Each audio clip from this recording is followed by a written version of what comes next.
special afternoon, a panel on constructing the Bogus Refugee, a dialogue on discourse and refugees in Canada. My name is Harold Bowder. I'm the director of the Ryerson Center for Immigration and Settlement, or RCIS. And I'm not going to spend too much time introducing the panel. I'd just like to introduce Claire Ellis, who is a graduate student in the Immigration and Settlement Studies graduate program and also an RCIS researcher. Claire had the idea for this panel and has done all the work getting everybody together, getting the room organized and so forth. So I'm just going to turn it over to Claire, who is going to do the introductions and introduce the event. Thank you. Great. Hi, everybody. Thanks for coming today and welcome. I'd just like to say that there's also been a committee that's been helping out with this planning for today, and they've all worked really hard as well. So just a few thank yous to start. Thank you to the Immigration and Settlement Studies program here at Ryerson, who has helped sponsor the event, as well as the Faculty of Arts. Also thank you to Cirrus and CAMH, as well as the team at the Ryerson Center for Immigration for all their support in today. So I will keep it very short because we have a really diverse, interesting group of speakers today, and we want to make sure they have all their time. But I will say a few words about why we wanted to bring these speakers together and why we think it's so important to have a space to talk about the topics today. So it's no secret to many of us in the room that in the last few years there have been many changes to Canada's immigration system. And for refugees in particular, this has changed the way you are treated based on the country that you arrive from, based on how you arrived in Canada, and it changes the way that you navigate the determination system. And it also changes the way you access services. So for some refugees, they have limited or no access to healthcare and other services now into Canada. And time again, as these reforms have been implemented, we have been told that this is to sort of protect the Canadian public from the threat of bogus refugee claimants that are coming on our shores supposedly to abuse the generosity of Canadians. And this language is really what we want to talk about today. This language of fraudulence, of abuse, of bogusness, and how that language is impacting our policies and the media, how that's impacting the way that we provide services, and really sort of permeating our refugee system in total. So, and also importantly, I think that this also has a big impact on the dignity that we are sort of allowing these individuals to have when they come to our country. So we have 5 great presentations today with 6 speakers. So I'm going to do a brief presentation of everyone today, and then everyone will have about 10 minutes to speak, and then we'll open up the floor after the fact to questions. And I hope you will all engage us in an interesting conversation. So, with that, let's meet our panelists. So to start, we will have Dr. Audrey Macklin. We're delighted to have with us today. She's a professor at the Faculty of Law at the University of Toronto, specializing in immigration, refugee, criminal, and administrative law. Her research interests include transnational migration, citizenship, forced migration, feminist and cultural analysis, and human rights. She is well published in these areas and has also served as a member on the Immigration and Refugee Board. So welcome, Professor Macklin. Also joining us, we have Nicholas Keung from the Toronto Star.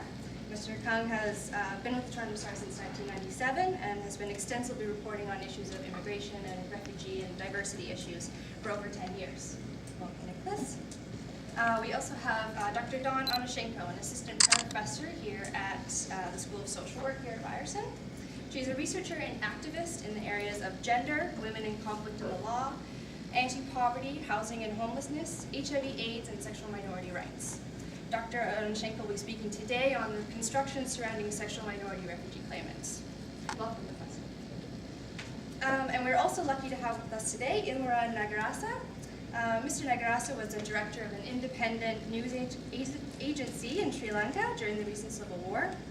He was a correspondent for the BBC World News Service until he was forced to flee Sri Lanka and was eventually accepted as a convention refugee in Canada. So he is here today to speak with us on his experiences and the nature of Canadian politics towards refugees. And then finally, we will have a presentation from Adam Smith and Dr. Julian Gojer. Adam is a graduate at the Immigration and Settlement Studies program. and is currently employed by the Kids Help Phone, where he's project and partnership lead for a research project on youth seeking mental health care in Canada. And Dr. Julian Gojer is a forensic psychiatrist and assistant professor of psychiatry at the University of Toronto. He is here, he's also on staff at the Toronto Western Hospital and a consultant at the St. Lawrence Valley Correctional Treatment Center. So welcome, Adam and Dr. Gojer. I will be everyone's favorite person, the timekeeper, and I will try to keep it all on track. But with that, I'll turn it over to Dr. Macklin. Whichever you prefer, really. I'm just going to talk from here. Can you all hear me? Okay. So thank you very much for this invitation. I think that there is no more important a topic than how we talk about refugees, because the way we talk about them structures how we think about them and what is done in relation to them. So I'm delighted to have this opportunity to be here today. I have written in the past about what I call the discursive disappearance of the refugee, the way in which the manner of speaking about refugees has the effect of erasing them or making them disappear from our language. And what matters about that politically is that if you can speak about refugees that make them in a way that makes them disappear from your discourse, that in turn enables actual policies and practices and laws and guidelines that have the material consequence of making them physically disappear from amongst us. Right? And so to make them disappear, to erase them from our discourse is the first and perhaps most pernicious step that enables the rest of these consequences to flow. So let me begin, or let me say the way in which I think this happens at present. Here's how it goes. Here's how the story goes. There are millions of refugees around the world, people who have been persecuted and who are in need of protection, and we should feel terrible about that. Right? And those people are desperate, suffering, abject, and passive. And they are sitting passively, abjectly, suffering in refugee camps, waiting to be rescued by us. Those are the real refugees, the ones who fit this profile. The people who are here are not those people. In fact, by definition, they're not those people, right? Because if you are that abject, suffering, passive, helpless, and persecuted, then surely you don't have the gumption, the initiative, the means, the savvy to clamber onto a train, a boat, a plane, whatever it takes to get to Canada. And so the consequence of this is that all the real refugees are always over there. By definition, if they are here, they couldn't possibly be real. Right? The very fact that they have come here disproves their authenticity. So that's the first step, and I think the crucial one in this sort of discursive disappearance of the refugee. And if you buy that, then you've already started down the road of discrediting them. So what happens from there? Well, let me explain that this model, which I think is really actively being produced, leads to a couple of consequences. One is our law, the law that Canada signed, when Canada signed on to the refugee definition, the Refugee Convention, it said this: the Refugee Convention binds Canada and all other signatory states to this. If somebody reaches your border who meets the definition of a refugee, then that person is entitled to remain in Canada and not be sent back to the country where they might be persecuted, right? That's what the definition is. But if you have this story to tell about how nobody who's really a refugee could ever do that, then you have a story that undermines the legal obligations that we have toward refugees. And so you can have a system that says, in law, people who meet the definition of a refugee are entitled to remain in Canada, but a whole discourse that completely negates that. And if you can successfully install that discourse, then you can start to take steps in your law that make it real and make it true. So one of the things we do, for example, and this is what all states do, frankly, they make it physically impossible for refugee claimants to get here. They do their absolute best. If you come from a country that produces refugees, that will be a country that has a visa requirement, and there is no way Canada is going to give a visa to anybody who Canada thinks will make a refugee claim in Canada. So there's no visa, right? So what do you have to do then if you're from one of those countries? Well, you have to find another way to get to Canada. You have to get yourself typically smuggled to Canada. Okay? Well, what do we do in our discourse around that? Well, as you know, there is a whole discourse around smuggling and the evils of smuggling. And smuggling is often contrasted to trafficking. People who are trafficked are innocent victims of exploitation. People who are smuggled are scamming the system. They're gaming the system. They're paying someone to bring them into Canada illegally.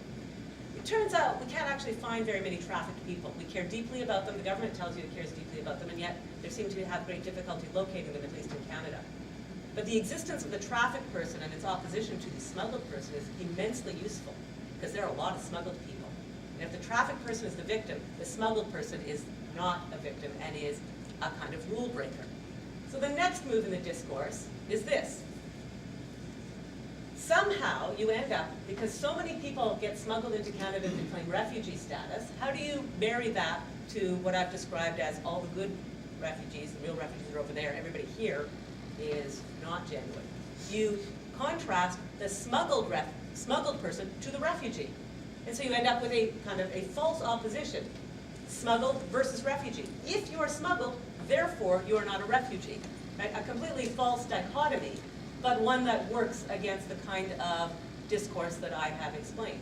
Right? And this particularly affects refugee claimants who come from countries that are likely to produce refugees, because they are most likely to rely on smugglers. Okay? This doesn't apply, for example, to Hungarians, who are, of course, stigmatized and discredited in a different way. They're, and I'll leave that aside, I'm sure other people will be talking about that. So, you have the language emerging then of the bogus refugee. And so, for example, Mexicans, Hungarians described as bogus because the countries they come from are deemed not to be refugee-producing countries. What that means is we're not going to stick a visa on them necessarily, because we have other reasons for not doing that. So we have to find another way to prevent them. You do it discursively by discrediting them, by labeling them constantly as bogus. Right? And there's a long story about that. And again, I'm just going to assume that other people are going to elaborate that on it as well, or that I'm also going to assume you're familiar with this. I'm just putting it out there in the hopes that it doesn't require a lot of explanation.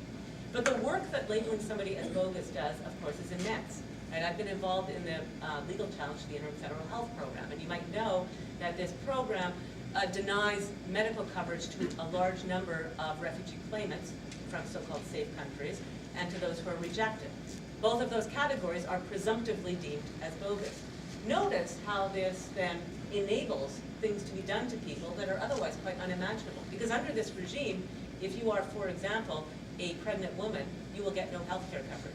If you are a child from a designated safe country and you're hit by a car, the federal government's position on the Interim Federal Health Program is you can just die in the street for all we care.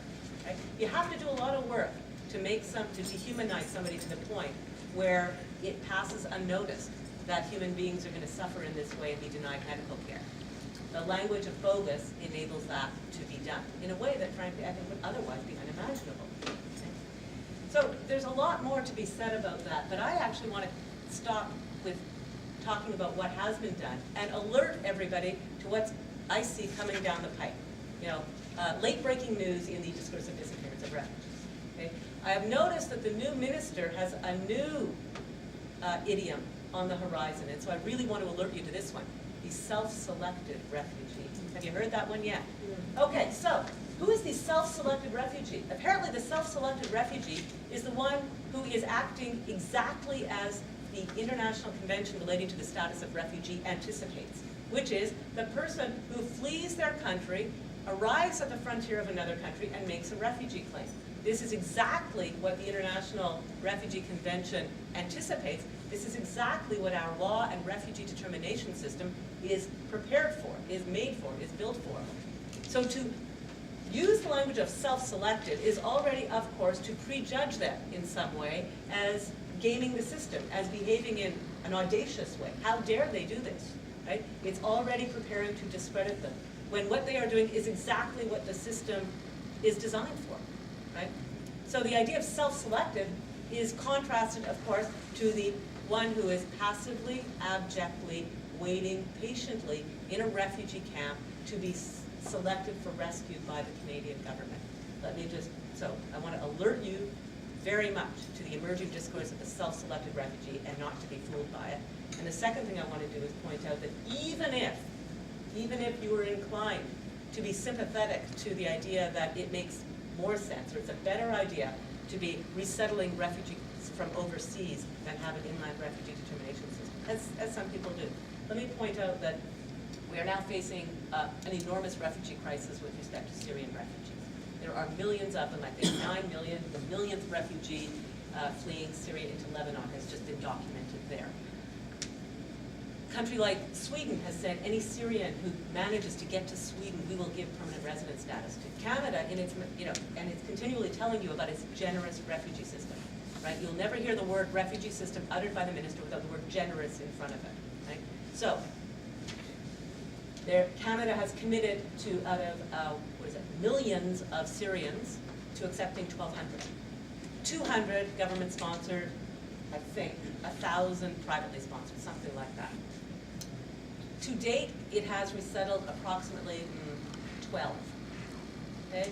So even if you were going to buy the story, resettlement is better. They're more authentic, they're more genuine, whatever the story is, and Canada's preference for that, and Canada's claim to have a generous system, and the idea that we are one of the world leaders in resettlement, know that in the face of, I think it's 9 million Syrian refugees, apparently the Canadian government cannot find 1,200 who it believes are deserving of resettlement. That's what the discourse of disappearance of refugees can do. And I want to alert you to that, and I'll leave it at that. Thank you.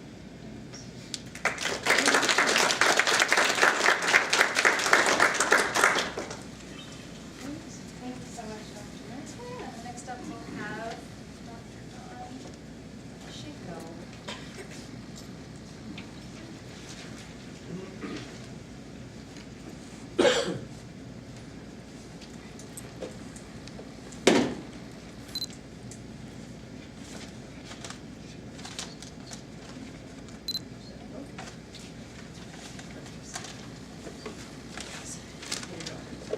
PowerPoint to keep me on track, I think.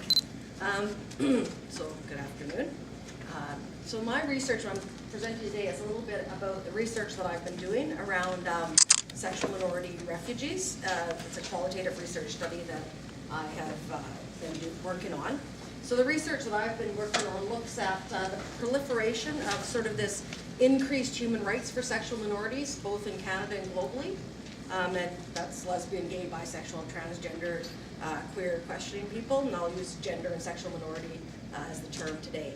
And I'm looking at this particularly in light of the recent changes, so in June 2012, to the Immigration and Refugee Act. And I think that this act is particularly labels refugees in general as bogus and really makes it complicated and difficult for refugees. But I think that there are certain aspects of it that disproportionately impact sexual minority refugees. And it creates a precarious situation for them. So my research really is based on this sort of belief that there is currently a collision or a coming together of two dominant discourses at this moment in time. And one is that with the increase of rights for LGBTQ people, that's equated with the eradication of discrimination and violence. And once these individuals have rights, no longer will they face any discrimination or persecution. And then the second is this whole discourse of refugees as abusing the system and trying to get refugee status when they do not really need it or deserve it. So just to give you a quote that actually is interesting because it really highlights Audrey's point, and this is, there's many on the Citizen and Immigration Canada website that actually really reflect this, but this one's from Minister Kenny in 2012 says, too many tax dollars are spent on bogus refugees. We need to send a message to those who would abuse Canada's generous asylum system that if you're not in need of protection, you will be sent home quickly. So we can see this discourse that's really embedded right into the legislation and the political ideology, and as a result infiltrates social and public discourse and perception. So what I'm going to be looking at just quickly today are sort of 4 points that I believe come together to create this perfect storm for sexual minority refugees really being defined as bogus. One is that the construction of gender and sexual minorities through a Western lens. Secondly, this designation of certain countries as being safe. Thirdly, that Canada with the equal rights for LGBT people and the accompanying perceptions and discourse that come with that, in combination with what's happening globally. We see in the past 10 years a huge influx of legal rights being introduced for gay and lesbian individuals globally. So first is this constructing of sexual minority refugee claimants through a Western lens. And through this, what happens is that individuals are forced to prove that they are gay or lesbian, and that they will be persecuted if they're returned to their country of origin. The problem with that is that the validity of the claim becomes solely based on this stereotypical Western notion of what it means to be gay or lesbian. And there's no sort of parameters around it. It's not allowing for individual fluidity, for context where people are coming from, what their situation is, how they individually identify. But it's really based on this Western notion that's based on stereotypes. Secondly, it's based on the idea that sexuality is fixed or static, and that people can prove that. So it doesn't take into account, like I say, people's individual experiences. So discomfort with being required to put that label on themselves. And that could be for many reasons. It could be that ideologically they don't ascribe to these particular labels. It could be that, socio-cultural, historically, those labels have not been something that they wanted to adopt. And all of a sudden now, in order to prove something, they have to grab onto those labels. Secondly, that within this context, that often transgender people arriving are invisible or erased. And this is because there's an assumption that they fit within the lesbian or gay criteria and can identify as such and define as such. Thirdly, that there's very low success rate for bisexual people, refugee claimants. Because again, there's this whole notion that they have to define within these certain contexts. And the presumption is that if an individual can remain invisible, that they can access heterosexual privilege, and there won't be this need to have a claim. So they're forced to fit within these particular Western parameters. Secondly, with the Equal Rights Discourse, Canada was the first Western nation to include the protection of sexual minorities in the Immigration Act in 1992. And as a result, and because of the increase in the very dominant equal rights for LGBT people within Canada, Canada is often perceived as a very safe haven for sexual minorities. However, we know from research and from anecdotal evidence that it's never been universally true for refugees, that there's been extreme persecution and racism that's faced individuals coming based on sexual orientation claim. And globally, like I say, in the last 10 years or so, we've seen a huge increase in some form of equal rights discourse. However, often that's formal change that's occurred. Same as Canada, right? We see formal change, legal change. That doesn't necessarily mean that substantive change has occurred and that individuals won't experience discrimination based on sexual orientation. So the safe country designation is very problematic, and that the Minister of Citizenship and Immigration determines what is a safe country, and he doesn't have to consult any human rights experts or committee to help make that decision. So often countries that have some sort of equal rights for LGBT people will just be assumed that it's going to be safe for individuals in those countries. There's no option or opportunity to engage in any kind of dialogue or discourse of what the reality, the lived reality or experience for individuals within those countries may actually be. So we see that the decriminalization of homosexuality, anti-hate legislation, gay marriage, etc., can wrongly be perceived as a confirmation of safety, and in fact negate the lived experience of gender and sexual minority refugees. So this designation of safe, a safe country, applies a blanket assumption that it's the safety of all given citizens. And it's based on the state legislation, state laws or legislation, as I say, not on lived reality or not on maybe the private violence that individuals experience within society, within their families, within their homes. So it just is based on that one dominant perspective. So we have these systemic barriers that contribute to this bogus discourse, and that gender and sexual minority refugees are required to present documentary evidence of abuse and persecution in their country of origin. And obviously that's going to be very problematic, particularly in countries where it might be illegal to be LGBTQ, or it might be, they might face extreme persecution even if it's not illegal. So where in their country of origin they may have had to live visible, double lives, had to not have the background information to create that documentary evidence needed to prove their gayness and to prove their persecution that they're going to experience. And in my research that I've done interviewing sexual minority refugees, many of them have come with opposite-sex spouses, that they were married, and maybe both are now claiming sexual orientation as their refugee claim, and maybe just one has. So there's all kinds of different configurations based on country of origin. And then the second one is that there's this notion that if equal rights are present, then it's okay to be gay, a gender sexual minority refugee in the country. And as a result, this really contributes to this discourse of the bogus refugee, rushing along here. So the implications are that while it's a structural policy that homogenizes and creates and looks at a whole class or whole identity of individuals and creates this perception of what the experience is for them, then it becomes individualized when they put it back on the refugee claimant to prove your experience. So it's kind of this disconnect between the two approaches. So this discourse fuels the notion that there's deserving and undeserving refugees, and that there's people out there that are just trying to rip off the system, and we need to be really vigilant about that, and the public has to be vigilant with increased public surveillance, increased illegalization of refugees, and it tends to be racist because often it targets people from racialized countries. So this element also there intersects with gender and sexual minority experiences. So as I said, it raises suspicion around the legitimacy of claims. It leads to increased public scrutiny. It illegalizes the refugee experience both through lack of work permit, so people end up often having to engage in under-the-table work to live and exist. Healthcare, as Audrey was saying. So many of these limitations that are put on individuals then forces that illegalization, which then contributes to the discourse around them being bogus.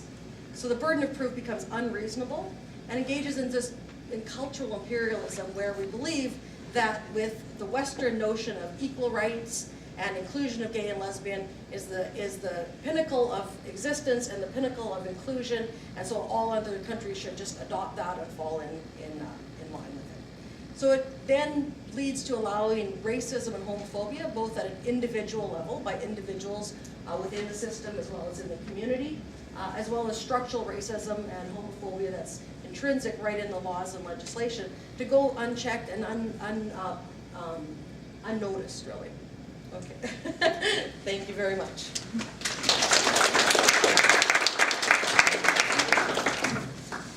Thanks. Great. And next we'll have Mr. Keung with us.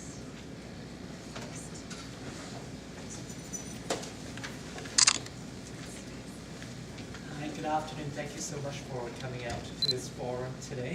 It's always heartwarming to see concerned Canadians concerned about the welfare of immigrants and welfares, a topic that I've covered for the Star in the last 10 years.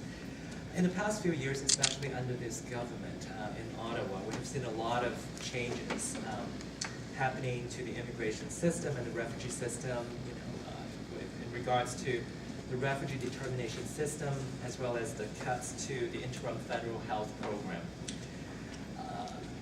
It's interesting that whenever the government actually made all these changes, the message is always about under the premise that the system is too generous, and we are trying to catch the cheaters, either whether you're a refugee or you're an immigrant. In fact, I think before we when we talk about bogus refugees, I think we need to ask ourselves, what's the definition of bogus refugees? It's not like an oxymoron question. Bogus is bogus. But I think probably, I'm just guessing here, in the mind of the government, when they refer to bogus refugees, they refer to economic migrants. People who actually try to seek better economic opportunities in Canada. In fact, historically, I'm sure we have always had economic migrants, people who look for a better life among refugees, who really need Canada's physical protection. And I think the questions, when we talk about bogus refugees, I think we need to ask the question why it's okay to welcome economic migrants in the past, but not now. You know, we all know that, you know, we have always shared this pride as Canadians of, you know, that we are a humanitarian countries. We always open our doors to those in need of help, like refugees. And we have accepted a lot of refugees in the post-war eras, you know, those who fled communism, Hungarians, Polish, Ukrainians, you know, those who fled hungers like the Irish, the Vietnamese boat people, and even Chinese who fled the one-child policy. And it's always, you know, with that historical background, we always have this pride, and, you know, we always accept this, that's the right thing to do. And I think, you know, decision makers always know about that, and it's, you know, just, you know, it's a politically correct thing to do. But I think in the last, you know, decade or 15 years, there have been, you know, a few factors that actually led to this change of the paradigm. One, I think, is technology. Today, because of the internet, because information, you know, goes faster, and we have a better idea of what's happening in other parts of the world. That also makes it more, much easier for decision makers to be more educated about the political, economic, or social situations in other countries, you know, in other refugee-producing countries. And second is the transportation. There's, you know, this massive global movement of people. It makes it easier, you know, for people to travel around. So we see a higher volume of, you know, the inflow of people, including refugees. And number three, I think, is, you know, the events that happened on 9/11. This, you know, all of a sudden, you know, we are more enforcement focused, more enforcement oriented. And I think 9/11 actually gave the opportunity for governments to do something to address, you know, a historical issue about the inflow of economic migrants. And they finally, you know, could, you know, do something about what used to be considered politically incorrect to do, which is to tighten up the closing the doors on the refugees. It's not just happening to the refugee system, but also to the immigration system. And, you know, whether, you know, it's refugees or immigrants, we always hear, you know, the label bogus, fake, these are cheaters, they try to game the system. And obviously, you know, all these are very sensitive issues, and you know, I don't envy policymakers for you know, some of the important decisions they have to do, because, you know, obviously you sometimes need the balance. And I think the current government actually, you know, is very successful in terms of framing the public opinions by always distinguishing the deserving refugees, undeserving refugees, the good refugees, bad refugees, good immigrants, bad immigrants. And how can we argue against, you know, about not welcoming a foreign criminals to Canada? How can we argue against, you know, bringing in bad refugees to Canada? I think that, you know, while, you know, the government sometimes, you know, with some of the changes to the immigration selection system, such as language requirements, to some extent, you know, I think, you know, sometimes it's well intended, like the policy changes, but in terms of its execution, it is also hurting the good immigrants and good refugees, the real refugees.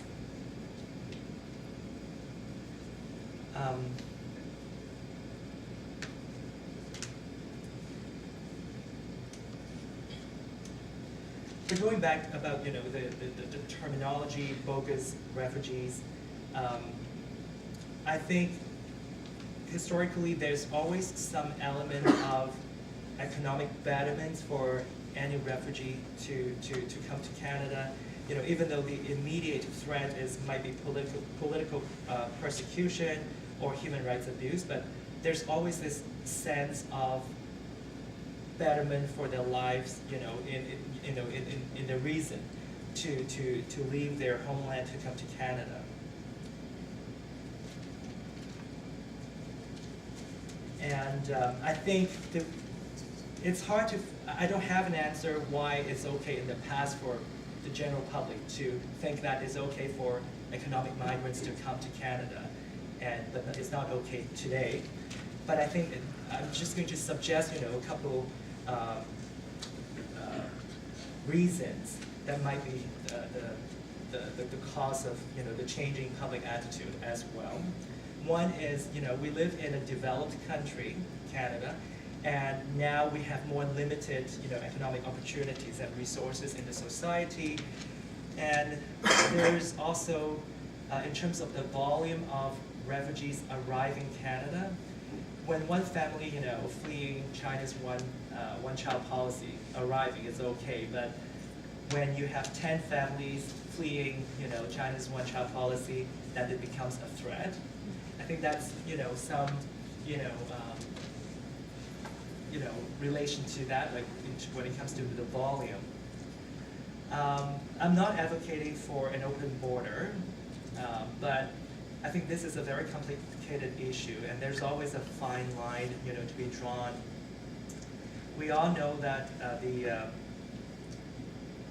the global human movement is always from the developing world to the developed world, and how many people actually, how many times you actually would hear people seeking refuge in Moscow, maybe except for Edward Snowden. But we don't, have the same issue when people moving from Canada, developed world, to Asia, for example, to Thailand or the Philippines. I think that's because they come from more privileged backgrounds. And I think there's, this, I don't know whether you can call it a discrimination, but, some sort of, the way how we perceive people differently. And in terms of like the implications of, the labels like bogus immigrants, bogus refugees, I think it has made the society more divisive. And when you try to distinguish us and them, good and bad, and I think because of that labeling, it also created a bureaucracy that's more enforcement oriented than than surface oriented. And also it could perpetuate discrimination and racism because of our colonial history. How many actually Europeans actually reside in developing countries now? When I say Europeans, I mean white people. And so in a way, you actually, by distinguishing the good and bad, and because of the natural movement of people from developing world to developed world, you view non-white people as outsiders, that sort of indirectly you perpetuate those discriminations and racism, and you reinforce that image. And where you go from there, I think we need to better define our goals. And I think the issue again is about the movement of economic migrants, or even like, are we talking about economic migrants? Are we talking about political refugees? Are we talking about environmental refugees? Who are trying to flee climate changes? And we need to define refugees and to take the ownership. Take away. I think not play into the game of using the same language like bogus. Then maybe we can talk more about the about sharing our fortune and resources than just about protection. I think we need to expand our public discourse to really define who are these people when we say bogus refugees, and how we could actually redirect the language and set the agenda, take the ownership of the agenda. Thank you. Okay, and now we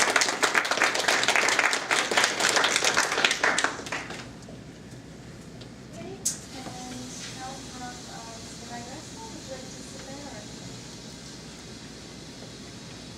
And then we'll also. And then I think we have a couple handouts for this one too, Mr.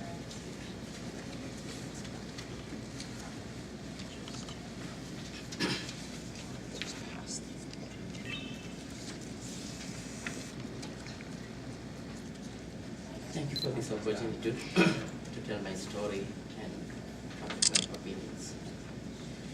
Today we have been asked to talk about Bogus refugee. Before we can do that, we have to ask what is a refugee?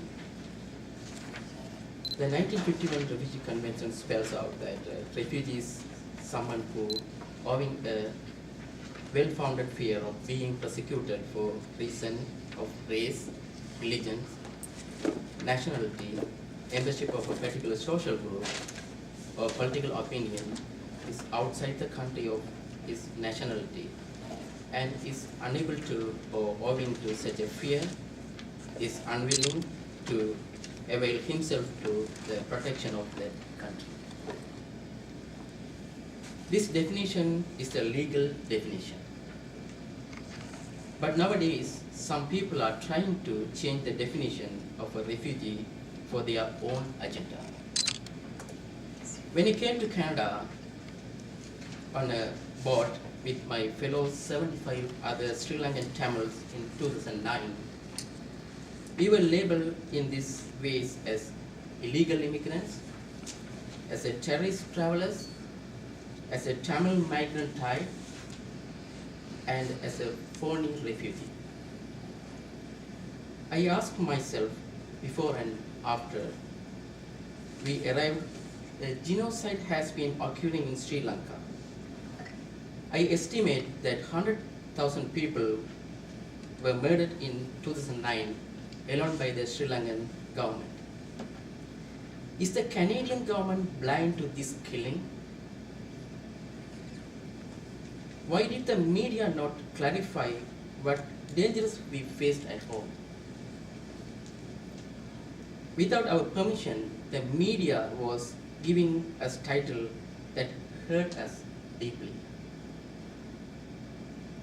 After listening to my story, you can understand my heartfelt pain. You will judge whether there is such a thing as a bogus refugee. This is my story. I was born into a loving and caring family in Sri Lanka. I was taught to care for all of humanity, and this also meant caring for my own people. The suffering of the Tamils in Sri Lanka moved me to work as a journalist. I saw the media was a way of showing the distress of my people to the world.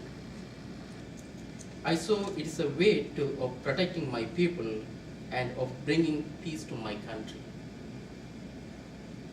I was committed to this, but it became increasingly difficult as we faced horrible obstacles. Northern Sri Lanka became a place of massacre. My estimate is that 100,000 people were killed there. Many more were displaced. The media company I owned and directed told the truth about this place of cruelty. We did everything we could, and still the murder and the cruelty continued. Even the UN abandoned us. We were helpless. After a certain point, we lost the energy and the power to speak the truth and fight for our freedom. I was given two choices.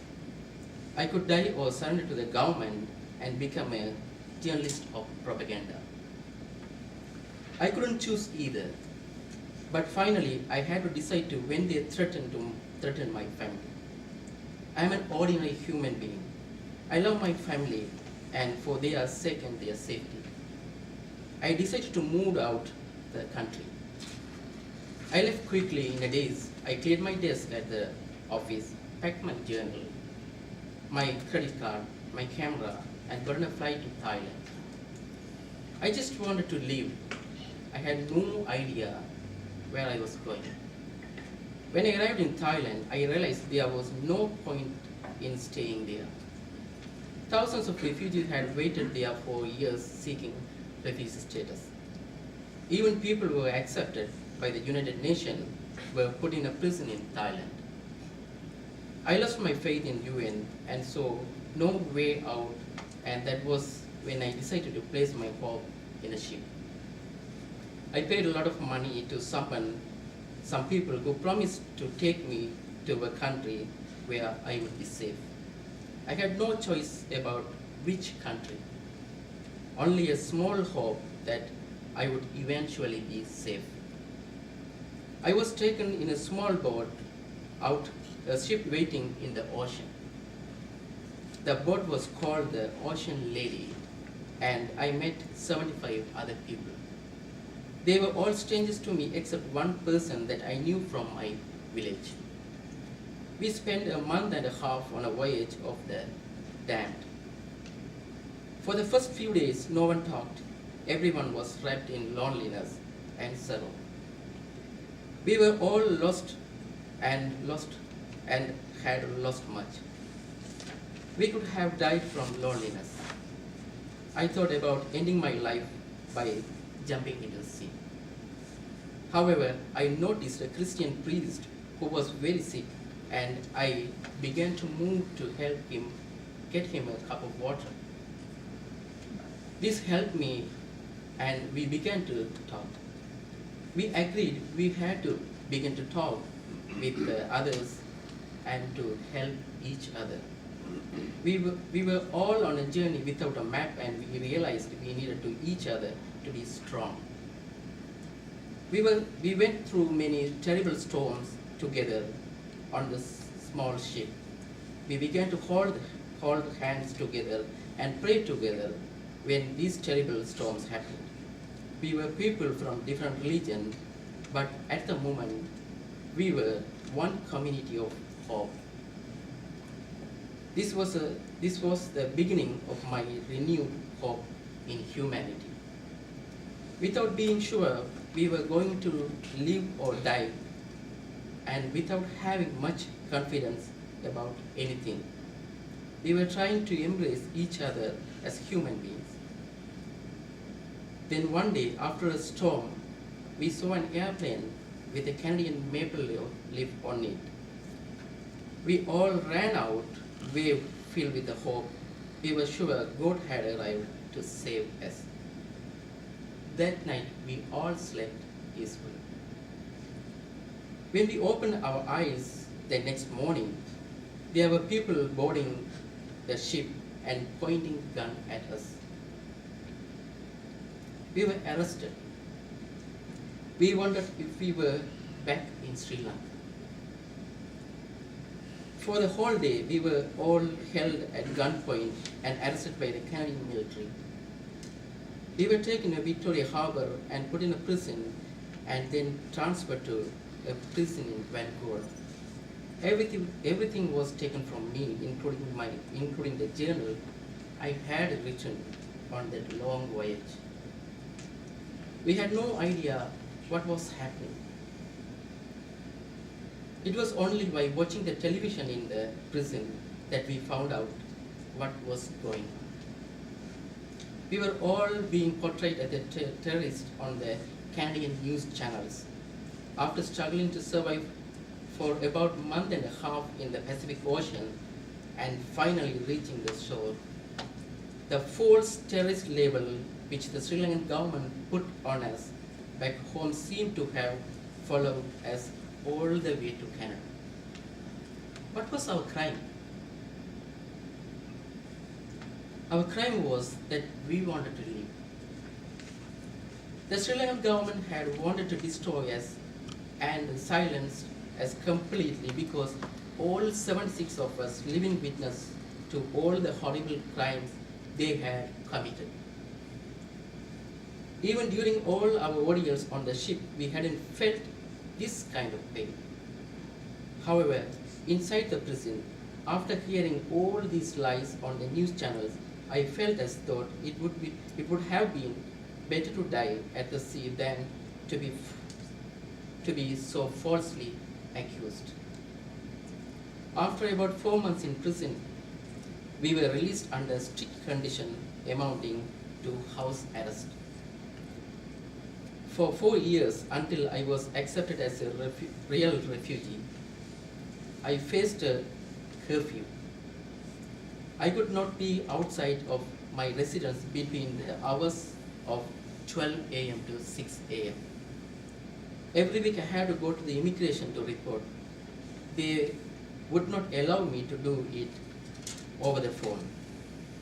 This disrupted my education because it forced me to take an absence from school.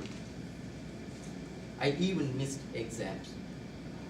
Despite my mental anguish inside the prison, I did come across a lot of good-hearted people. I had the chance to speak to many nice people on the phone who I have never met in my life. And one of them was a Canadian Tamil Congress member who helped me in getting a lawyer called Andrew Drover. I am forever indebted to him for supporting, encouraging, and by providing me with a lot of confidence to help me get through all this. He also introduced me to PEN Canada, and this organization, which has been a tremendous support for me. PEN members came to my refugee hearing, and I have been supported by so many at the Supper Club, particularly Mary Jo and Romero House. Thanks to so many, I have been accepted as a convenient refugee in Canada and await my permanent residence. I wait, sometimes in anguish, to be reunited with my wife and child who have been hiding and traveling for 3 years. Others who traveled with me were not so fortunate. Some of them were rejected and told to return to danger in Sri Lanka. Others were accepted like me, but were soon told that the government was appealing their acceptance. I still carrying the suffering of my people in my heart and mind. Their massacre continue there and throughout the world. I urge you to use our freedom to hear, to help them and so many others throughout the world. Canada has closed its doors to refugees. Our words must work to hold them open. For 3 years, the Canadian government treated me with suspicion as a terrorist, as part of a propaganda campaign against refugees. This is not who I am. I am a human being who cares about others' human beings. I am a journalist.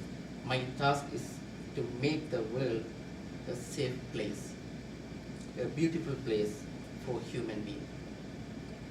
This was the story of a bogus refugee who became a real refugee.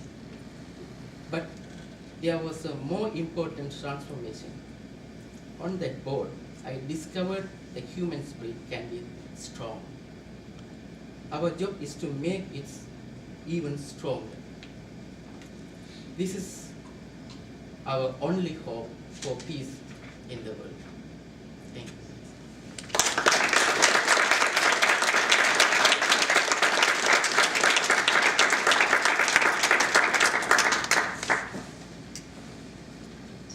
Thank you so much.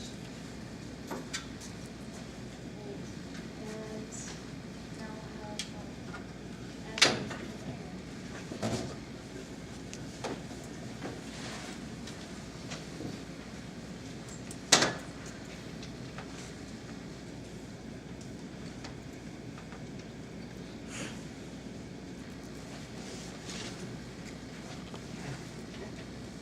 Hello, everybody. So I'm here today to present on an issue that's not talked about very often. It's in regards to mental health in the refugee determination process. My colleague and I, Dr. Gojer, I've recently written a qualitative report on post-traumatic stress disorder and the refugee determination process. I've taken from that larger paper, which can be found on the UNHCR website, and kind of weaved it into the discussion we're having today around bogus refugees.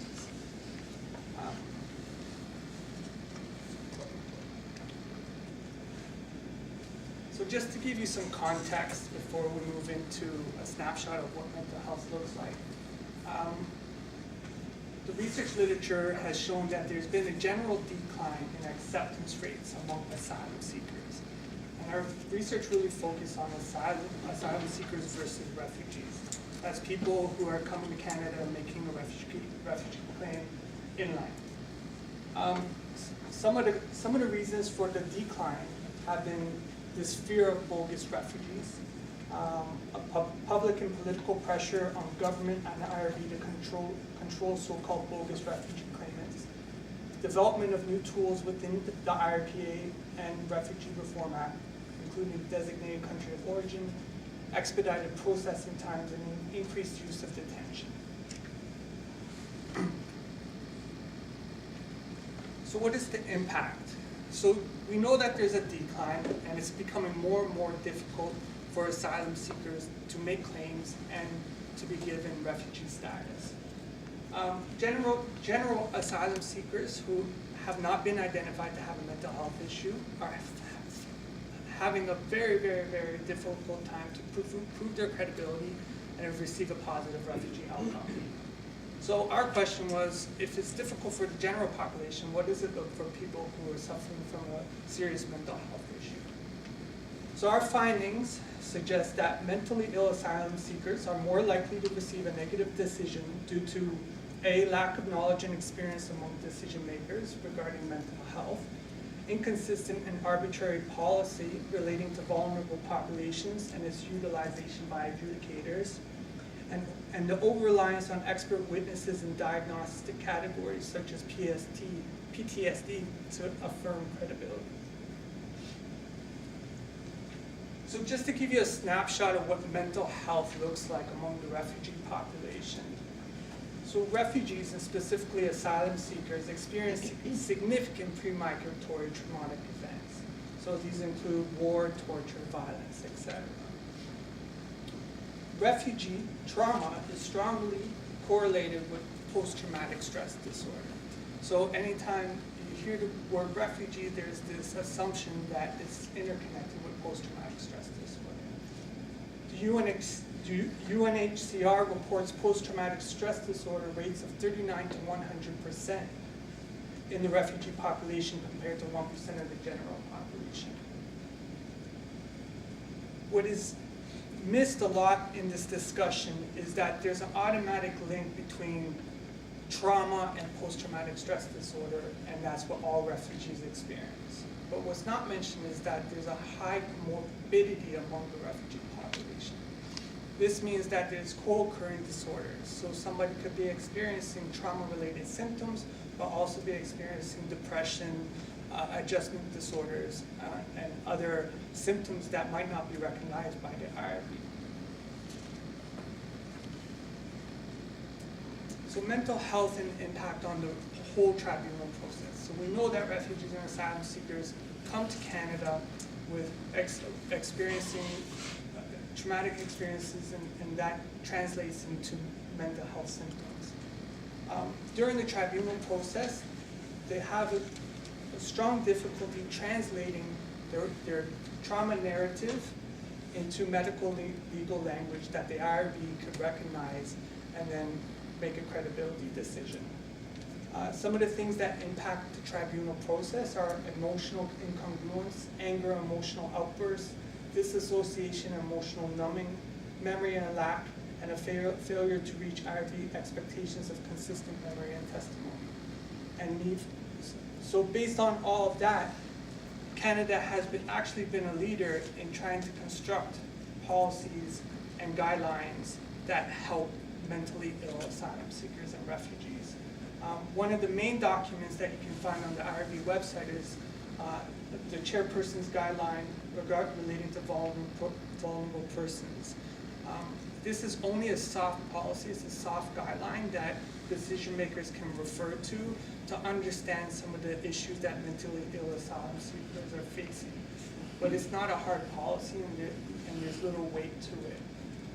A mentally ill person can also receive a designated representative. This person could be a lawyer, a social worker, a family friend, etc.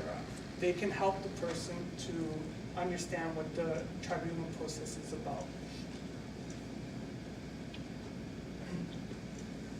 So, mental health and establishing credibility. The IRB is really focused on consistency and credibility for refugees and asylum seekers to receive a positive hearing outcome. Their focus is really on, is this person lying to us?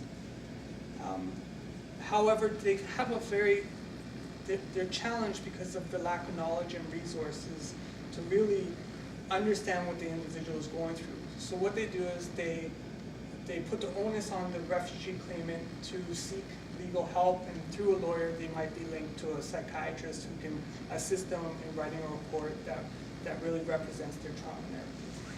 But not all refugees experience trauma in the same way, and not all refugees have the same ability to access those services to help translate the narrative. Decision makers also lack resources and tools to make qualified decisions regarding mentally ill claimants. So in conclusion, the main issues from our research and our findings were that there's limited knowledge in board members regarding mental health and its impact on the adjudication process. There's limited resources and tools in the hands of decision makers to make decisions regarding mentally ill claimants. Directions relating to mentally ill asylum seekers are limited to the vulnerable person guidelines.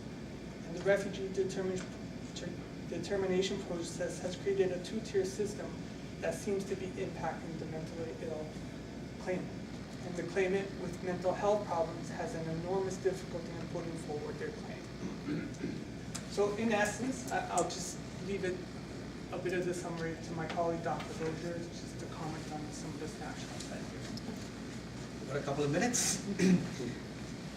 Thank you for having us here, and thanks to Adam, who's researched more than 150 articles and synthesized this into a very small paper, but it's a lot of work that went into this summary. I'm only one small piece of the puzzle of the bogus refugee claimant. And standing as a person who represents the bogus claimant, I'd get labeled as the bogus expert witness. That's true. In fact, I didn't know this gentleman, but today I worked for the same lawyer who represented him on some other cases. So there's a connection. Summarizing all the things that we've heard, as an expert trying to deal with the individual case, I look at integration of the context and the individuality of the individual and bring it to the IRB. How do I do that? I do that by focusing on not only the political aspects, but the psychological, the sexual, the social, the medical, the cultural, and any other facets that makes the individual so multidimensional. At the end of the day, the core issue really is about trauma. Individuals have been traumatized by this process, and how do I capture that trauma and present it to the board? Adam summarized that the label that captures the trauma is post-traumatic stress disorder. I disagree with that, because post-traumatic stress disorder is a label that evolved out of Western shores. And to apply the same concept to somebody from Rwanda, to apply the same concept to somebody from Sri Lanka may not cut water. How do you measure the degree of trauma that an individual has going across in a boat when PTSD requires a single event like a motor vehicle accident? Sometimes subtle trauma that's spread out over a long period of time cannot be captured in words. And as Adam pointed out, the person sometimes might be speechless before the board and cannot even express their trauma. So that's the work that we do. And in the process, you too get labeled as the bogus expert witness. At the end of the day, rather than going on and on, I'll just capture you with this one little story of this young man who was walking along the beach and he saw all these starfish that had been washed up on the shore. And he bent down and started picking one by one and throwing them back into the sea until an old man stopped by and said to him, "Son, you can't save that starfish." and he turns around and he looks at that starfish and he throws it back into the water and says, but I saved this one. Thank you.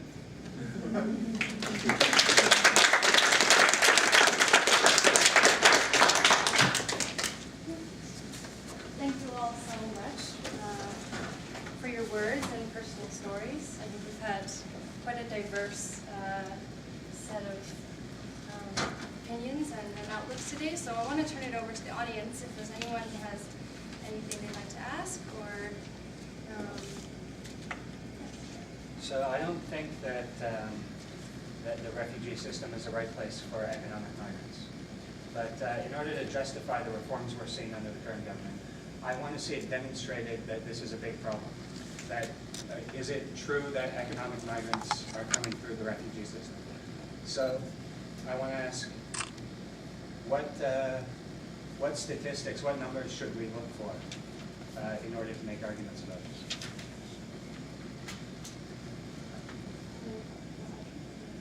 I don't want to monopolize, I'll say a few words. I used to be on the Immigration and Refugee Board and make refugee determinations.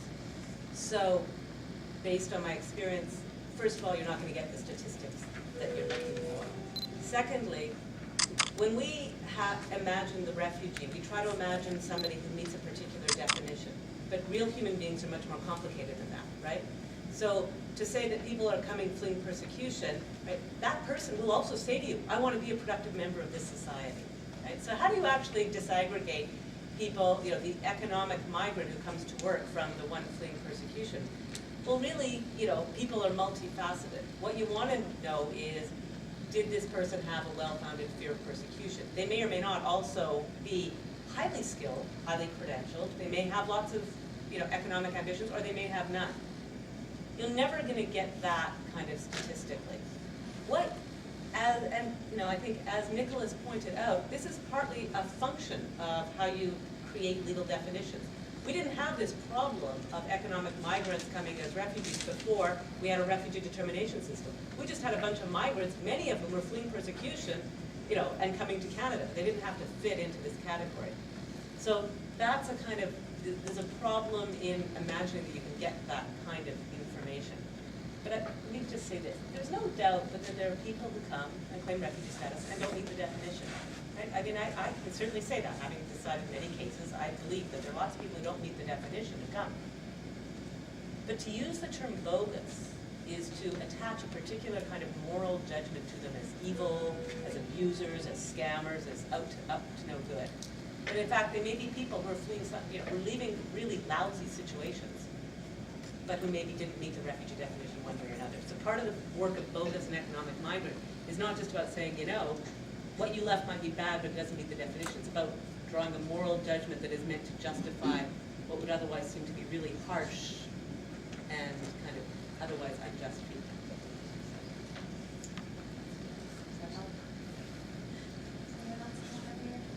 I just wanted to add to your comments that I think it's the presumption of guilty that now a lot of immigration applicants or refugees face. Like they presume they lied unless they prove otherwise. As opposed to I think 90 years ago, it's just we as the authorities had to prove you lying or being untruthful.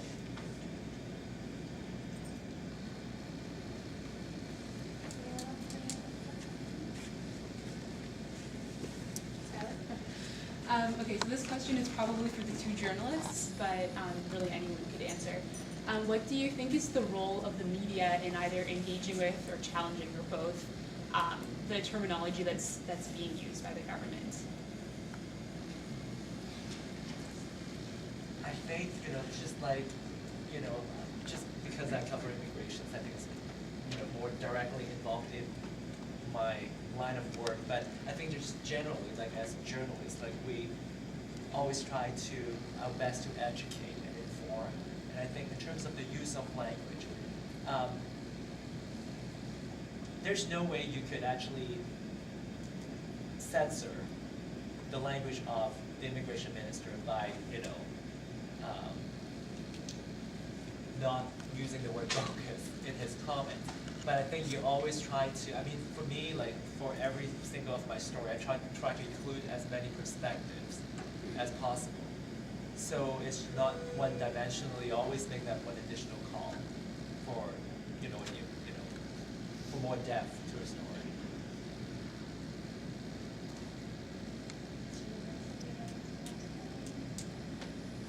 Yeah, from my experience, I can see like most of the not all the media or all the journalists, most of the journalists and the media are like a copy and paste. But the words of the ministers of the government giving, they are just publishing. They have to verify about the issues. So that kind of issues I faced. That's why I already tell my stories. Sometimes maybe being kind of pain for these issues. They have to check. In a way, when we use the word bogus refugee claimant, it's a form of dehumanization of human suffering. And by hearing individual stories, sometimes we make a difference to humanize the situation. In the same context, it's how can a journalist capture not just one story, but hundreds and hundreds of stories to undo the, as I call it from a psychiatric point of view, the cognitive distortion that's perpetuated from that political.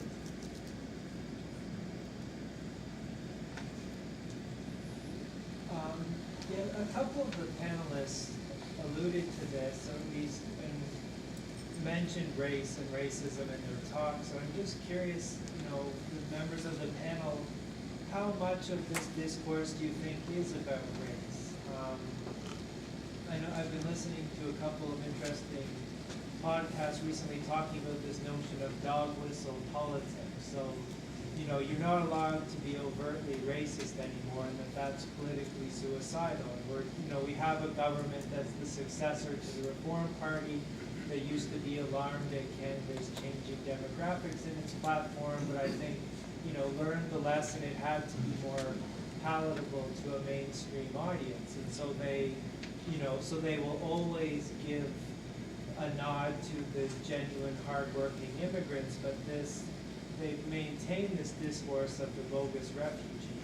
And, this was very visible in some of the flyers they were sending out in writings around the IFH cuts that, bogus refugees were getting free health care better than most Canadians, not anymore. And some of their political ads give this impression our borders are being flooded by these, bogus refugees. And Audrey's done statistics showing how ridiculous these assertions are. So anyway, I'd be curious to hear from the panel how much of this discourse they think is attributable to a discourse around race.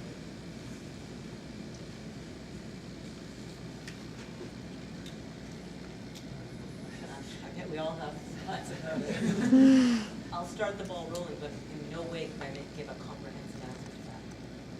I think immigration as a whole is a highly racialized phenomenon, of which refugees are a part. So it's not, so you have to sort of take the whole. One of the ironies then about Canada is that we talk a lot, it is the case that most migrants to Canada now are from racialized groups. But that's only because, or visible minorities, right? That's only because we have a history of racist immigration policy that makes certain skin colors visible. So when we say proudly, we don't have a racist immigration policy. Look, the majority of immigrants to Canada come from, what are the top countries? Pakistan, well, India, Pakistan, South Asia, China, Philippines. Racialized groups. So how could you possibly say our immigration policy is racist? So you have to give a much more nuanced and complicated account of all of this. I just want to alert you to the fact that you can only be proud of how many visible minorities we have against a background of whiteness, which makes them visible to begin with. But,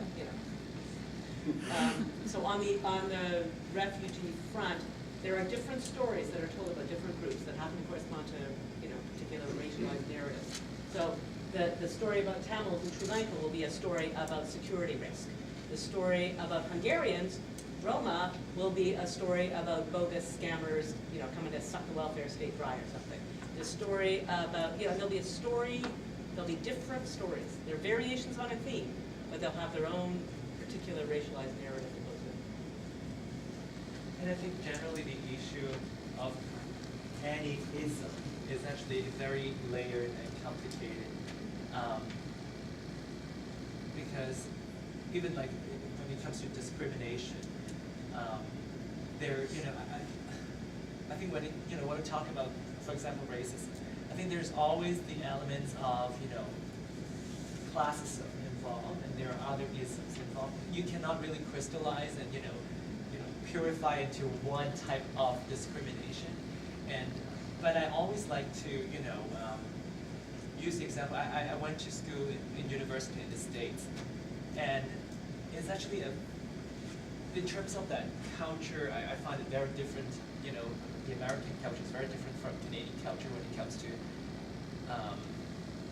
discrimination or sometimes racism, because I think everything is more, it's more blatant in the States. Like, if someone, doesn't like you, But here, I think it's really hard for me to even find out who my friends and who my foes are, because it's all very subtle. I don't know how to put it into words, but that's been my experience. So when for example, we changed the point system, like now we have higher language requirements for the federal skilled workers program. Some critics, say that this is going to exclude those whose first language not English to immigrate to Canada. It's hard to say whether the intent of the policy is to slow down the inflow of immigrants from Asia, or is to help newcomers to better integrate because of the proficiency in English. But you have to look at the totality, what it all means, and the final outcomes. Are we seeing fewer immigrants from certain countries? And is it a result of the new criteria? I think it's still a bit too early to see the outcomes at this point, because I think all these changes only made in the last couple, few years anyway. But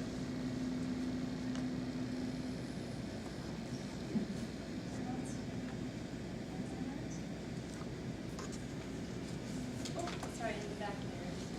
I'd like to thank the speakers for leaving me, and I imagine others, very depressed and angry. Excellent presentations.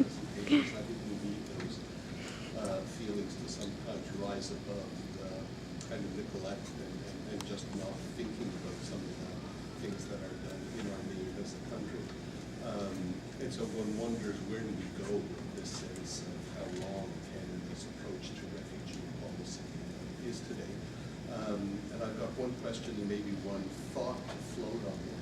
The question I think is for Audrey. Audrey, you had mentioned that many of the steps that the Canadian government has taken recently are actually potentially in violation of the UN Convention that we are signatories of. Is there any point, is there any effort to think about taking the Canadian government to court for the steps it's taking in non-compliance with what that convention would require of Canada?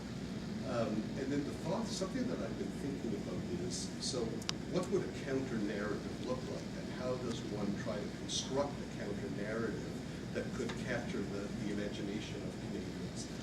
And this is as far as I've gotten on that. It's a pretty sort of mild and meek suggestion, but would it help to have a Refugee Hall of Fame in Canada, where some institution, like the Ryerson Center for Immigration and Settlement, perhaps in partnership with ISS and Ryerson University, decided that it wanted annually to induct wonderful Canadians who have made a great contribution to this country upon arriving as refugees?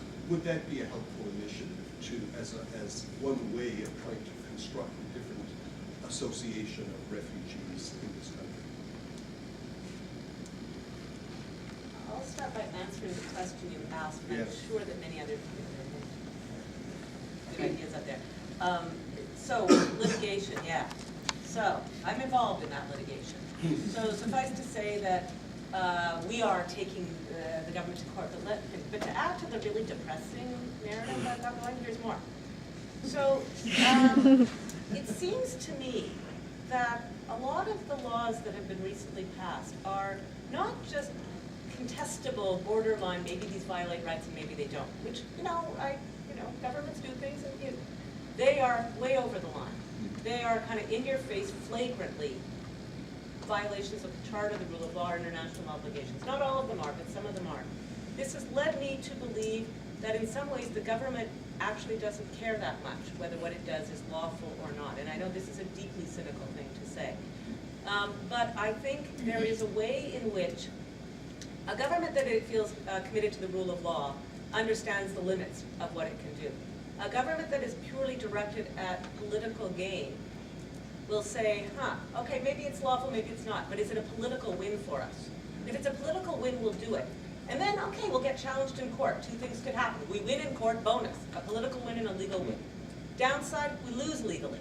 What happens then? Well, we've had this law in place for a long time, so it's already done a lot of work before it makes its way through the courts.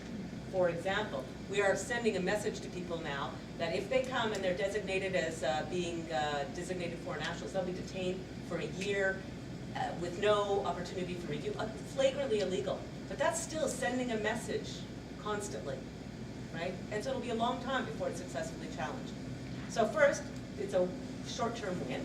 Secondly, even if they lose in court, ultimately, they can always turn around and say, as they have on other things, we acted as a democratically elected parliament to do what the electorate wants, and we were thwarted by, they say, elitist, unaccountable, unelected judiciary. And if they successfully discredit the courts, then even if it's a legal loss, it's a political win. And so down the line, it's a win-win, which is, I know this is deeply cynical, but I've been involved in these cases now for a little while. On the Hall of Fame thing, I think that's a great idea. So, period.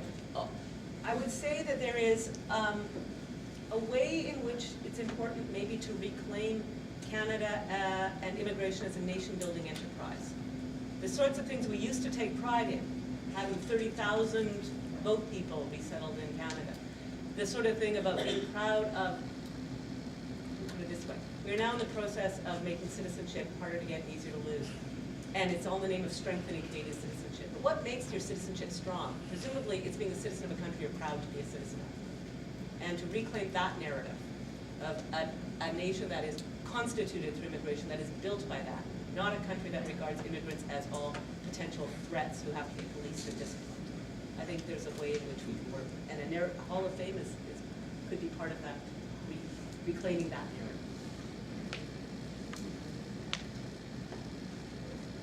I think the Hall of Fame is a great idea, but I always find when I write stories that it always helps to tell personal stories, and if you can meet someone face to face, it's the most effective way of communication. Rather than having, the Hall of Fame, I would suggest to set up a speakers bureau to invite refugees to meet with, high school students, elementary school students to share their personal stories. I think it would have the most effective way to spread that message. And there's something I want to go back to, if I can, about the earlier question about racism and the issue about racism in the system. I don't know whether you're aware, just recently we actually raised the annual quota for the International Experience Program for young Irish migrants to come and work in Canada by, I think, 40%.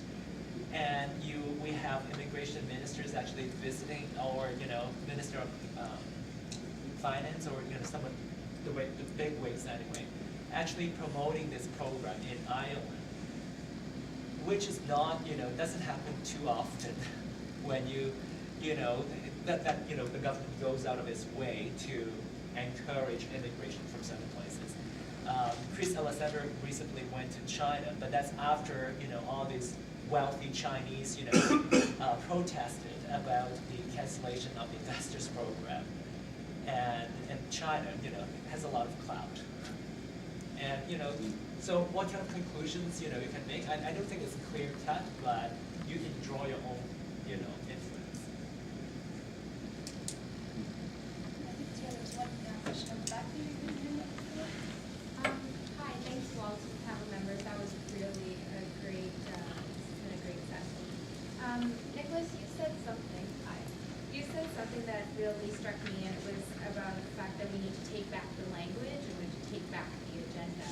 And maybe this is going on the previous question about how do we get that like the opposite discourse, or I think I don't know what I'm saying, but I guess it's whose responsibility is it to take back the ownership of refugee discourse, and what are the opportunities that we can all take advantage of? Because in the last 10 years, I've only heard, only in the last year maybe, someone coming out, a very public figure coming out against the bogus refugee term, and that was Deb Matthews when she was talking about the introduction of the OTHP. But where are the opportunities that we, in all our various aspects in the community and society, what are those opportunities to take back the discourse on refugees? I think that's a very good question. I think we all have that responsibility in the society to do that. And there are organizations out there that have taken a more very active role and very proactive role. I can tell, even from the use of the language, for example, from illegal migrants to now, it's more recognized terminology of undocumented migrants, and the language about how we should illegitimize, undocumented migrants. You see the evolution. These are slowly changing. Even just the use of language. Now we call people undocumented instead of illegal, because obviously there's different connotations to it.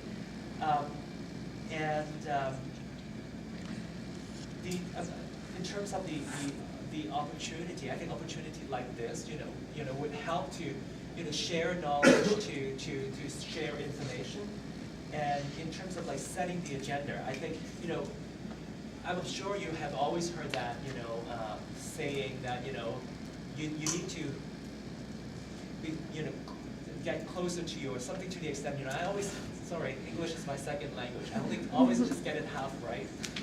And when it comes to slangs, and you really have to know your enemy better and use their game to play the game. I think that, when they say bogus, prove that these people are not bogus by, sharing the truth. And I think one thing that's, again, very important, I think facts speak for themselves. And for example, about all this savings, that the government claims, the cuts to the IFHP would be able to make. A year later, okay, show me the numbers. How much money, the Federal Minister of Health actually saved from the cuts.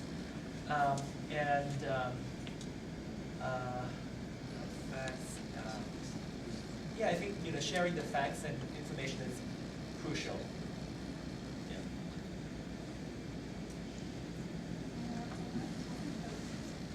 How we can sort of keep this discourse going. I think I saw another question there. I just want to share an insight. I run a weekly group for LGBTQ newcomer youth. On a weekly basis, there's about 35 youth coming, ages 29 and under, and 95% are refugee claimants. So that was a very,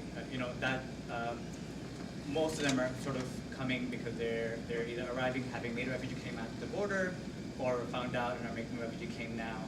And I want to share, and I also came to Canada 11 years ago as a refugee claimant. And I wanted to share the insight around this language around bogus, fake, because you actually hear these young people use that in terms of monitoring each other, because they hear the impact of people being rejected,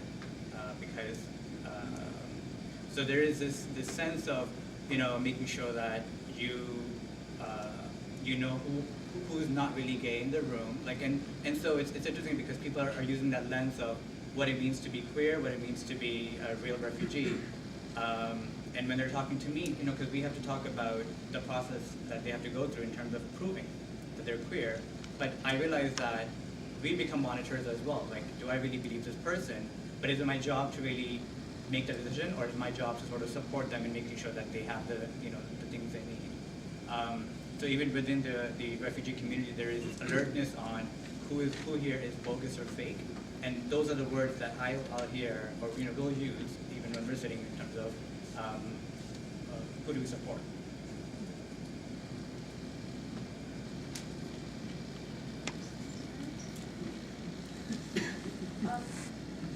One small thing to point out about this use of bogus, right? We have a system that is set up to make decisions about whether people do or do not meet the definition. Part of the way in which the word bogus is used by the minister and is being taken up and turning people into their, in a disciplinary way, is of course to prejudge, right? The minister always already knows that everybody's bogus. And then you think, well, isn't that what this system is supposed to decide on a one-by-one basis? How is it that the minister can speak in advance about entire populations and the genuineness of the entire population's claim? The whole point of a system is to decide on a one-by-one basis by hearing somebody's claim. It's not the minister's job to decide that. It's not your job to, I mean, I'm not being critical, I'm just saying I know how this unfolds. So to just remember that it's actually, there is a system that's supposed to make that decision. And that sometimes people will be accepted and they'll be rejected. And, that's the way it works. And you'd be surprised, I think, if it was a 100% acceptance rate. Right? You would think that's an odd result. The fact that it's not 100% doesn't prove that the system's broken, and it doesn't prove that the people who fail are so-called bogus. There may be people out there scamming the system. I don't know. I'm not there to make that call. But just to resist the easy equations that are drawn, and our job is to call people on it when they use it. Call people on it whenever they use it. Call people when they use bogus. Call people on. Call the minister on. What do you mean self-selected? What is that? What does that fit in our system? I actually think that your observation is actually very interesting. I can tell you, like, on a day-to-day basis, like, I receive tons of emails or phone calls from people who actually have a story to share. I need some help. I'm facing deportation, removals, and it's kind of in a way like for every call that I receive, like in my head, I would ask for all this background information, go through all the IRB rejections, decisions, and then I make, a call whether it's, legitimate. Like a similar one you go through, like is it a case that we should, the star should pick up and advocate for? And there's a very, fine line, Sometimes you may believe in someone's story, but at the same time, I'm sorry to sound cruel, but there are 100 other similar cases, and we cannot just, file one story on your case. But there have been times, is when you started asking questions, and you could, once you tell one lie, you have to keep telling other lies, and that's why, you have a sense of, whether someone is being genuine or not. But it's kind of interesting, like when you mentioned that, what brought that up, that, I reflected on, that's what I do every day too.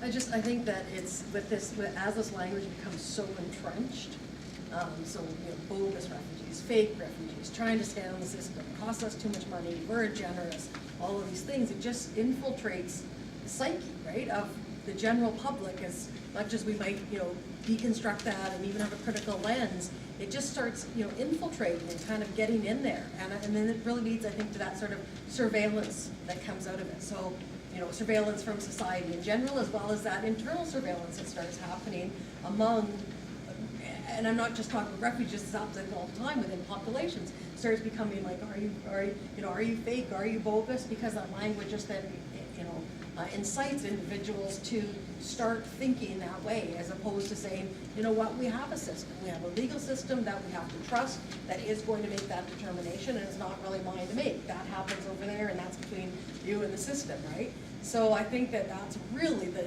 real danger of this kind of language, just kind of be thrown about willy-nilly.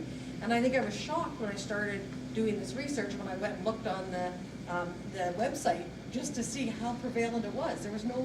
It wasn't hidden. I kind of thought that it was some sort of, discourse that was used sort of like surreptitiously, it was just there. It's blatant. It's right on the website. that's the claims it's making, is that there's all these bogus fake refugees just wanting to, you know, scam the system and take advantage of our generous system here in Canada. And I was actually shocked and horrified when I saw it. And I'm a pretty cynical person, but it still was surprising. And to me, that's just kind of the discourse that just becomes part of the, you know, the Canadian psyche. And I think that's a very, very frightening place to be, because it becomes invisible then.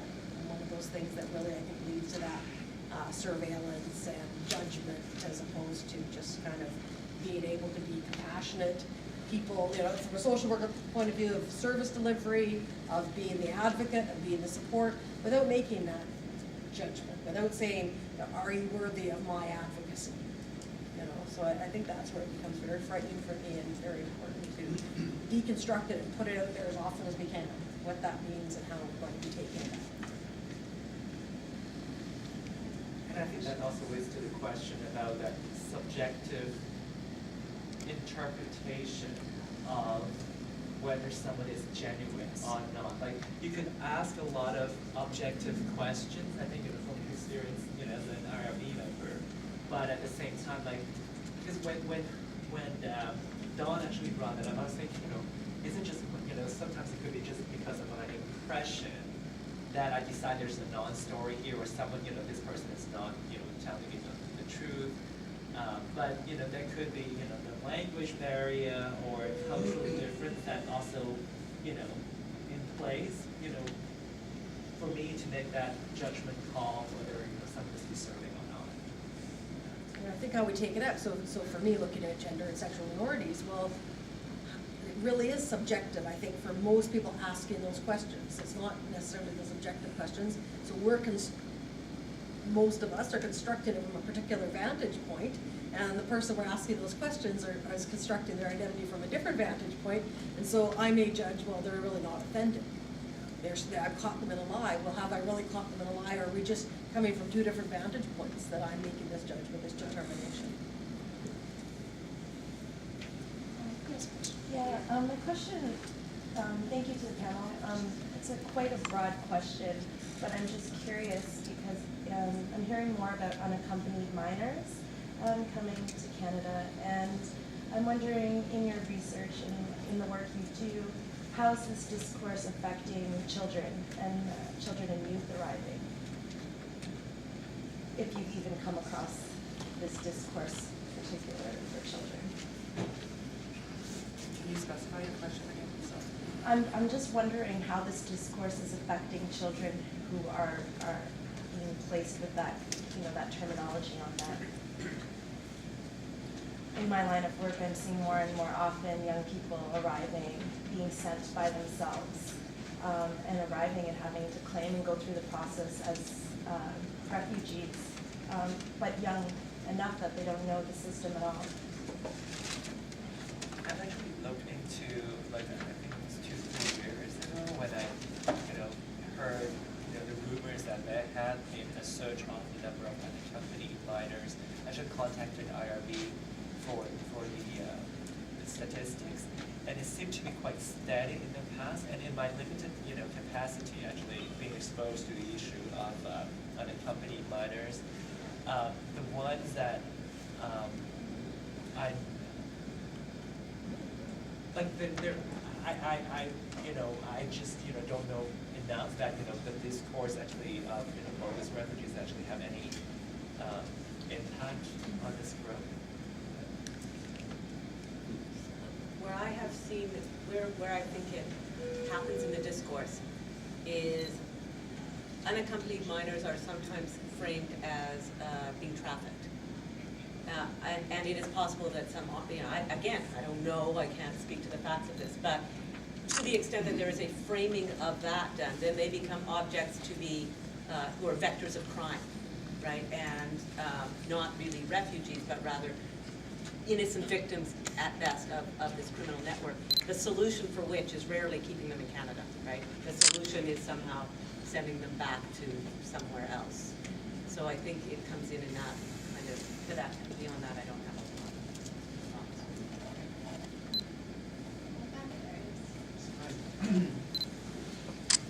Thanks for this wonderful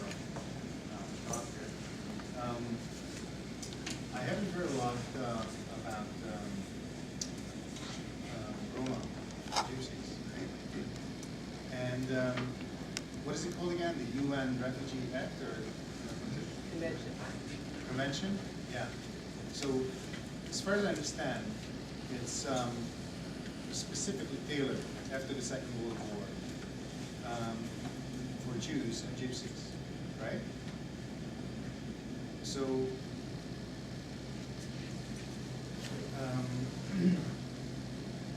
somebody here, I forgot who asked, what you can do. What you can do to change how your community looks and treats people.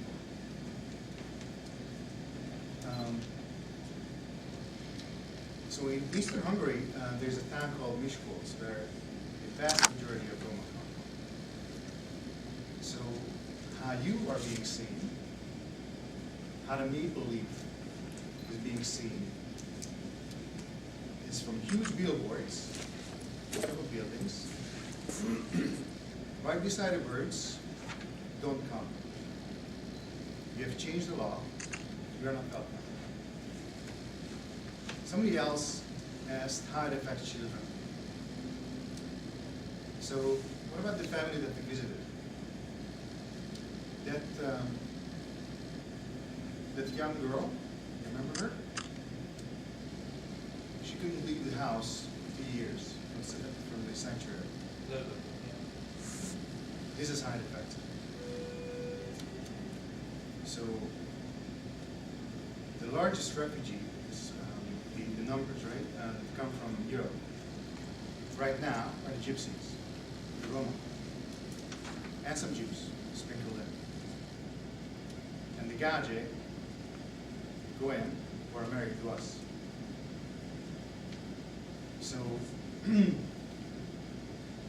you want to know why the law has changed, look at the ideologies that are leading these people who are making policies. And ask why.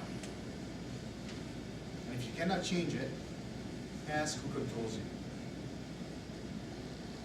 And the language that you talked about, why it is important, how we talk about other people, is because reality conforms to your expectations.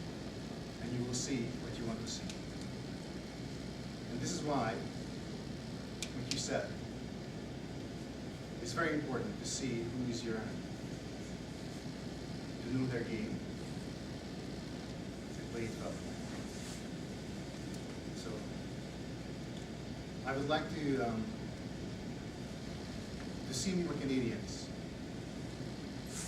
stand up for the ideals that lead this country great. And stop supporting people with cold hearts and Lego haircuts.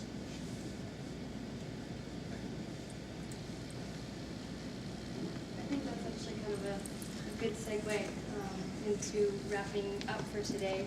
I think you're right that we sort of really have to keep this conversation going beyond in our research and in the classroom and in our job, but also on a one-to-one basis and on the internet.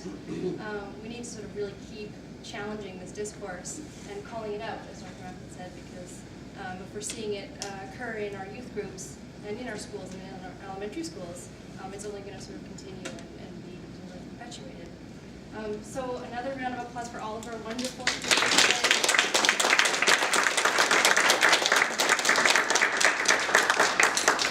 And thank you all. Please have some coffee and tea. Can I just mention one thing, just because we were talking about active things that we might do, the Canadian Council for Refugees is working pretty hard on a Proud to Protect Refugees campaign, and they've actually put together materials you can order, and they're looking to do a walk with refugees around Canada in June, and I think they want people to do local tours and that type of thing. So you can easily find the Canadian Council for Refugees on the internet. So that might be one place to check for how to counter this discourse. Can I also add to that? Like the STAR actually, we launched an immigration group on Facebook, where we post not just stories printed in the STAR, but actually news stories, on immigration and refugees from around the world, from New York Times, BBC, anywhere. They're a good source of information, and also you could interact with other people who are actually very concerned about immigration and refugee issues. If you do a search, the Toronto Star Immigration Group on Facebook, you should be able to find the page. And right now, we just reached a milestone of 250 members. Great. Thank you, everyone. Thank you.